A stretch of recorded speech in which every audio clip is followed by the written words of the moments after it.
નમસ્કાર મિત્રો, સ્વાગત છે અમારી યુટ્યુબ ચેનલ ઓલેજ હેપીમાં. મિત્રો, આજે આપણે જે સામાજિક વિજ્ઞાનના 6 થી 9 ધોરણના પ્રશ્નોની જે સિરીઝ જોતા હતા, જેમાં આજે આપણે પાઠ નંબર 12 જોઈશું. આગળના પાઠ જોવા માંગતા હોય તો ડિસ્ક્રિપ્શનમાં તમને એ તમામ વિડીયોનું પ્લેલિસ્ટ મળી જશે. તો ચલો મિત્રો, હવે ટાઈમ ન બગાડતા શરૂ કરીએ. ફર્સ્ટ ક્વેશ્ચન: મુગલ શાસનમાં રાજ્યના કેટલા વિભાગો પાડી શાસન કરવામાં આવતું હતું? 15 વિભાગો પાડીને. મુગલ શાસનમાં રાજ્યના પ્રત્યેક વિભાગ કયા નામે ઓળખાતા હતા? સુબા તરીકે ઓળખાતા હતા. મુગલ શાસનમાં સુબાના પેટા વિભાગ કયા નામે ઓળખાતા હતા? તો સરકાર તરીકે ઓળખાતા હતા.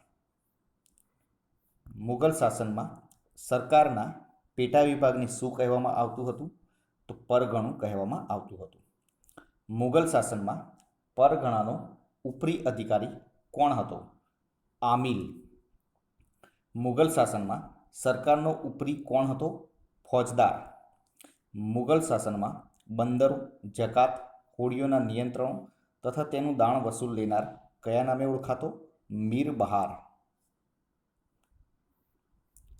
અકબર કયા વારે ધર્મસભા કરતો હતો? તો શુક્રવારે. મુગલ શાસનમાં મહેસૂલી વ્યવસ્થાનો સર્વોચ્ચ અધિકારી કયા નામે ઓળખાતો હતો? દિવાન તરીકે ઓળખાતો હતો. મુગલ શાસનમાં ન્યાયાધીશ કયા નામે ઓળખાતા હતા? તો કાઝી તરીકે ઓળખાતા હતા. શેરશાહનું શાસન દિલ્હીમાં કેટલા વર્ષ જેટલું હતું? 5 વર્ષ જેટલું. શેરશાહ સૂરે કોની મદદથી જમીન મહેસૂલનો કોઠો તૈયાર કર્યો હતો? ટોડરમલની મદદથી. મહારાણા પ્રતાપ પાસે કેટલા સૈનિકો હતા? 20,000 થી 22,000 સૈનિકો મહારાણા પ્રતાપ પાસે હતા. કયા વેપારીએ મહારાણા પ્રતાપને આર્થિક મદદ કરી હતી?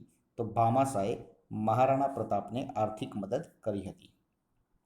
13મો ક્વેશ્ચન: બાજરીનું સૌથી વધુ ઉત્પાદન ક્યાં થાય છે? રાજસ્થાનમાં. ચાનો પાક ક્યાં ઉગાડવામાં આવે છે? ઢોળાવવાળી જમીનમાં. ઊની ઉદ્યોગ માટેનું મુખ્ય કેન્દ્ર કયું છે? લુધિયાણા. ભારતમાં રાષ્ટ્રીય ધોરીમાર્ગના માઇલસ્ટોનમાં શું લખેલું હોય છે? NH, national highway NH. ભારતમાં મગફળીનું સૌથી વધુ ઉત્પાદન ક્યાં થાય છે? એટલે કે કયા રાજ્યમાં થાય છે? તો ગુજરાત. માત્ર વરસાદ દ્વારા થતી ખેતીને કઈ ખેતી કહે છે? સામાન્ય. દુનિયામાં શેરડીનું સૌથી વધુ ઉત્પાદન કયા દેશમાં થાય છે? ભારત. ભારતનું કયું રાજ્ય કપાસના ઉત્પાદનમાં મોખરે છે? ગુજરાત. ભારતમાં ઘઉંનું વિપુલ ઉત્પાદન કયા રાજ્યમાં થાય છે? પંજાબ. ભારતનો સૌથી વધુ મહત્વનો પાક કયો છે? ડાંગર. ભારતમાં ચાનું સૌથી વધુ ઉત્પાદન કયા રાજ્યમાં થાય છે? અસમ. ભારતમાં કોફીનું સૌથી વધુ ઉત્પાદન કયા રાજ્યમાં થાય છે? કર્ણાટક. કયા સ્થળે વર્તમાનપત્રોનો કાગળ બને છે? નેપાનગરમાં. દુનિયામાં સૌથી મોટી સડક જાળ કયા દેશમાં છે? ભારતમાં. ભારતમાં સૌથી લાંબો ધોરીમાર્ગ કયો છે? ધોરીમાર્ગ નંબર 7, નેશનલ હાઈવે નંબર 7. ગુજરાતમાં કયા સ્થળે રોપવે આવેલો છે? પાવાગઢ અને ગબ્બર પર. શિયાળુ પાકને કયો પાક કહે છે? રવિ પાક કહેવામાં આવે છે. ભારત કેવો દેશ છે? તો કૃષિ પ્રધાન. ભારતના આશરે કેટલા ટકા લોકો ખેતીના વ્યવસાય સાથે સંકળાયેલા છે? 70%. બાજરી અને જુવારને કેવી જમીન માફક આવે છે? ઓછા કસવાળી જમીન. કયા પાકના ઉત્પાદનમાં ભારત આખા વિશ્વમાં પ્રથમ ક્રમે છે?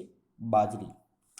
જે જમીનમાં કૂવા, તળાવ, નહેરો વગેરેના આધારે સિંચાઈ કરીને ખેતી થતી હોય તેને કઈ ખેતી કહે છે? સિંચાઈ ખેતી કહે છે. બગીચાની પદ્ધતિએ સાર સંભાળ લઈને થતી ખેતીને કઈ ખેતી કહે છે?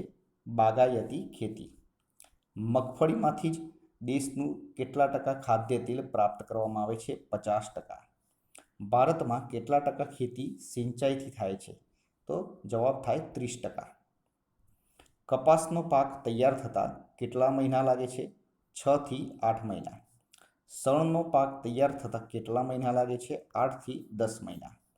કયા પાકના ઉત્પાદનમાં ભારત આખા વિશ્વમાં પ્રથમ ક્રમે છે? ચાના ઉત્પાદનમાં. શેરડીને કેવી આબોહવામાં વધુ માફક આવે છે? તો ગરમ અને ભેજવાળી.